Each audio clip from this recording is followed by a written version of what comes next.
Renault اور دوسرے تمام جنگی قیدیوں کو نور الدین زنگی کرک لے گئے اور سلطان ایوبی ان سے رخصت ہو کر قاہرہ چلے گئے۔ انہوں نے سوچا تک بھی نہ تھا کہ وہ اب نور الدین زنگی سے کبھی نہیں مل سکیں گے۔ وہ اس مسرت کے ساتھ قاہرہ گئے کہ زنگی رینالٹ جیسے قیمتی قیدی کو بڑے سخت شرائط منوائے بغیر نہیں چھوڑیں گے۔ نور الدین زنگی نے بھی ذہن میں کچھ منصوبے بنائے ہوں گے، مگر خدا کو کچھ اور ہی منظور تھا۔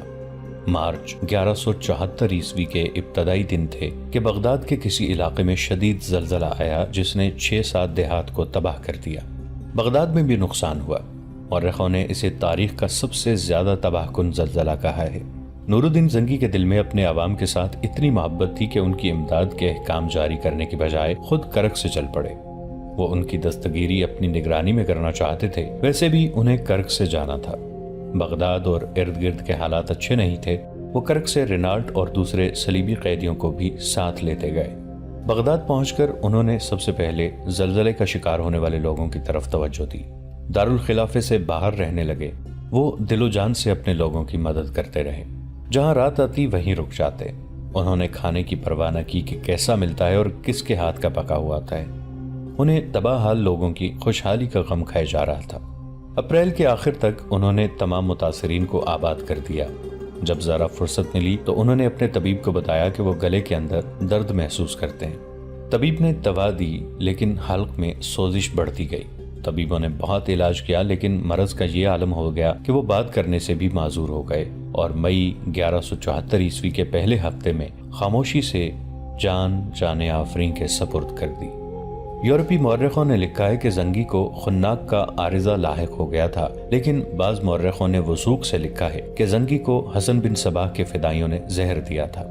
ان دنوں جب زنگی زلزلے سے تباہ کیے ہوئے دیہات میں بھاگتے دوڑتے رہتے تھے اور ان کے کھانے کے اوقات اور پکانے کے طور طریقے بے قاعدہ ہو گئے تھے، فدائیوں نے انہیں کھانے میں ایسا زہر دینا شروع کر دیا جس کا ذائقہ محسوس نہیں ہوتا تھا۔ یہ زہر حلق کی ایسی سوزش کا باعث بنا جسے طبیب سمجھ ہی نہ سکے۔ جنرل محمد اکبر خان نے اپنی انگریزی کتاب گوریلا وارفیئر میں کئی بڑے بڑے اور مستند مورخوں کے حوالے سے اسی کی تصدیق کی ہے کہ نور الدین زنگی رحمۃ اللہ علیہ فدائیوں کا شکار ہوئے تھے۔ زنگی رحمۃ اللہ علیہ کوئی وصیت نہ کر سکے، سلطان ایوبی کو کوئی پیغام نہ بھیج سکے۔ سلطان ایوبی کو اس وقت اطلاع پہنچی جب زنگی رحمۃ اللہ علیہ دفن ہو چکے تھے۔ دوسرے ہی دن بغداد سے ایک اور قاصد یہ اطلاع لے آیا کہ نور الدین زنگی رحمۃ اللہ علیہ کی وفات کے ساتھ ہی موصل، حلب اور دمشق کے عمرا نے خود مختاری کا اعلان کر دیا ہے، اور سلطان ایوبی کو یہ اطلاع بھی ملی کہ بغداد کے عمراء و وزراء نے نور الدین زنگی کے بیٹے الملک صالح کو، جس کی عمر صرف 11 سال تھی، سلطنت اسلامیہ کا خلیفہ مقرر کر دیا ہے۔ سلطان ایوبی رحمۃ اللہ علیہ سمجھ گئے کہ یہ عمراء نابالغ خلیفہ کو کس راستے پر ڈالیں گے اور وہ کیا گل کھلائیں گے۔ سلطان ایوبی رحمۃ اللہ علیہ نے علی بن سفیان کو بلایا اور کہا، تم نے 5 مہینے گزرے مجھے اطلاع دی تھی کہ اکرا میں اپنا ایک جاسوس شہید ہو گیا ہے اور دوسرا پکڑا گیا ہے، تو میرا دل بیٹھ گیا تھا اور مجھے ایسے محسوس ہونے لگا تھا جیسے صلیبیوں کا یہ سال دنیا اسلام کے لیے اچھا نہیں ہوگا۔ بیٹھ جاؤ، میری باتیں غور سے سنو، اب ہمیں اپنے بھائیوں کے خلاف لڑنا پڑے گا۔ مئی 1174 عیسوی کا دن دنیا اسلام کا ایک تاریک دن تھا۔ نور الدین زنگی رحمۃ اللہ علیہ کی میت کو ابھی غسل بھی نہیں دیا گیا تھا کہ بہت سے انسانوں کے چہرے مسرت سے چمک اٹھے تھے۔ یہ صلیبی نہیں تھے، یا یوں کہیے کہ صرف صلیبی نہیں تھے جو زنگی کے انتقال پر مسرور تھے، ان میں مسلمان بھی تھے جو صلیبیوں کی نسبت کچھ زیادہ ہی خوش نظر آتے تھے۔ یہ مسلمان ریاستوں اور جاگیروں کے عمراء اور حاکم تھے۔ وہ سب زنگی رحمۃ اللہ علیہ کے گھر جمع ہو گئے تھے۔ وہ جنازے کے لیے آئے تھے۔ ان میں سے بعض بے چین تھے جیسے زنگی کے انتقال سے غمزدہ ہوں، مگر بے چینی یہ تھی کہ وہ زنگی کو شام سے پہلے پہلے دفن کر دینا چاہتے تھے۔ وہ اکٹھے تو ہو گئے تھے لیکن ان کے دل پھٹے ہوئے تھے۔ وہ ایک دوسرے کو شکی نگاہوں سے دیکھ رہے تھے۔ ان لوگوں کا مذہب ایک، خدا ایک، رسول ایک، قرآن ایک اور دشمن ایک تھا، مگر ہر ایک کا دل دوسرے سے الگ اور جدا تھا۔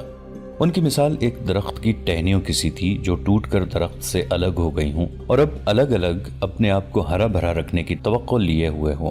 وہ دور دراصل جاگیرداری اور نوابی کا تھا۔ بعض مسلمان ریاستیں ذرا وسیع تھیں اور باقی چھوٹی چھوٹی۔ ان کے حکمران امیر کہلاتے تھے۔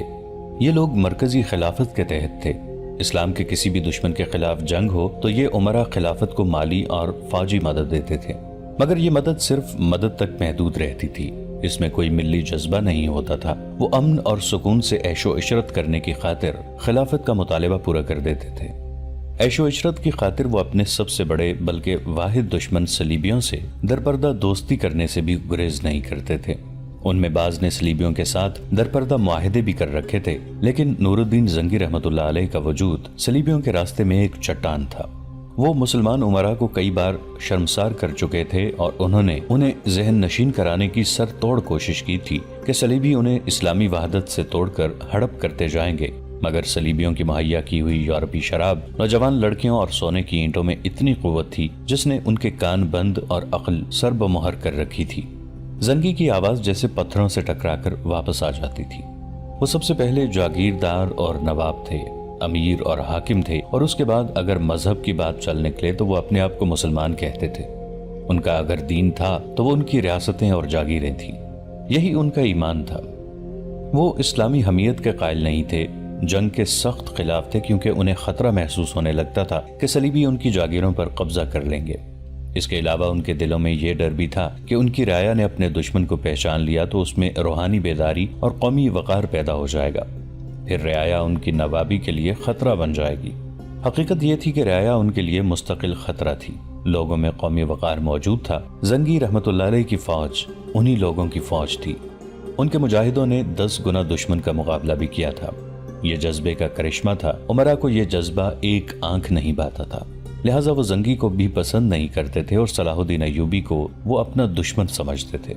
اب زنگی رحمت اللہ علیہ فوت ہو گئے تو یہ خوش تھے، انہیں معلوم تھا کہ اس قوم میں اب کوئی زنگی نہیں رہا اور جہاد بھی زنگی کے ساتھ ہی دفن ہو جائے گا۔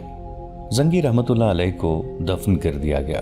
صلیبیوں پر مسلمانوں کی جو دہشت طاری تھی وہ ختم ہو گئی۔ ان کے دل میں اب صلاح الدین ایوبی کا کانٹا رہ گیا تھا، جس کے متعلق اب وہ اتنے فکر مند نہیں تھے جتنے زنگی رحمت اللہ علیہ کی زندگی میں تھے۔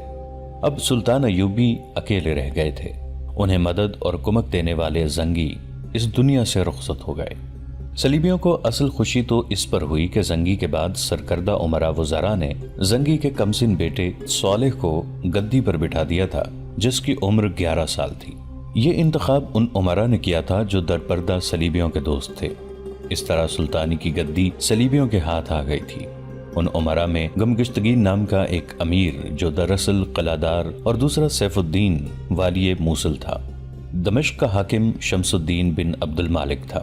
الجزیرہ اور نواحی علاقوں پر نور الدین زنگی رحمت اللہ علیہ کے بھتیجے کا راج تھا۔ ان کے علاوہ کئی اور جاگیردار تھے، ان سب نے خود مختاری کا اعلان کر دیا۔ وہ بظاہر خلافت کے ماتحت تھے لیکن عملاً آزاد ہو گئے تھے۔ وہ اپنی اپنی جگہ بہت مسرور تھے، مگر محسوس نہ کر سکے کہ وہ ذروں کی طرح بکھر کر صلیبیوں کا آسان شکار بن گئے ہیں۔ زنگی کی وفات سے عالم اسلام کو جو نقصان پہنچا تھا اسے زنگی کی بیوی نے محسوس کیا، سلطان ایوبی نے محسوس کیا اور ان لوگوں نے محسوس کیا جن کے دلوں میں اسلام کی عظمت زندہ تھی۔ اس حادثے کو بہت دن گزر چکے تھے۔ سلطان ایوبی اپنے کمرے میں ٹہل رہے تھے۔ کمرے میں مصطفیٰ جودت نام کا ایک اعلیٰ فوجی افسر بیٹھا بول رہا تھا۔ مصطفیٰ ترک تھا، وہ نور الدین زنگی کی فوج میں منجنیقوں کا کمانڈر تھا۔ زنگی رحمت اللہ علیہ کی وفات کے بعد اس نے عالم اسلام میں جو تباہ کن انقلاب دیکھا اس نے اسے تڑپا دیا۔ اس نے یہ کہہ کر لمبی چھٹی لے لی کہ اسے ترکی گئے کئی سال گزر گئے ہیں، لہٰذا وہ ترکی اپنے گھر جانا چاہتا ہے۔ وہ دمشق سے روانہ ہوا، قاہرہ پہنچ گیا اور سلطان ایوبی کے پاس چلا گیا۔ مصطفیٰ ان فوجی افسروں میں سے تھا جو افسر کم اور مسلمان زیادہ ہوتے ہیں۔ اسے معلوم تھا کہ زنگی کے بعد صرف سلطان ایوبی ہیں جو عظمت اسلام کی پاسبانی کر سکتے ہیں اور کریں گے۔ اسے ڈر تھا کہ سلطان ایوبی کو اس طرف کے حالات کا علم نہیں ہوگا، چنانچہ وہ سلطان ایوبی کو وہاں کے حالات سنا رہا تھا۔ اور فوج کس حال میں ہے؟ سلطان ایوبی نے اس سے پوچھا۔ محترم زنگی مرحوم نے فوج میں جو جذبہ پیدا کیا تھا وہ زندہ ہے، مصطفیٰ نے جواب دیا، مگر یہ جذبہ زیادہ دیر زندہ نہیں رہے گا۔ آپ جانتے ہیں کہ صلیبیوں کے سیلاب کو صرف فوج نے روک رکھا ہے۔ محترم زنگی مرحوم کی زندگی میں عملاً فوج حکومت کر رہی تھی، جنگی منصوبے اور فیصلے فوج کے ہاتھ میں تھے، لیکن یہ اقدام خلافت کے احکام کے خلاف تھا۔ اب ہم خلافت کے پابند ہو گئے ہیں، ہم اپنے آپ کوئی کارروائی نہیں کر سکتے۔ اگر خلیفہ کوئی جنگی منصوبہ بنائے گا ہی نہیں تو فوج کیا کرے گی؟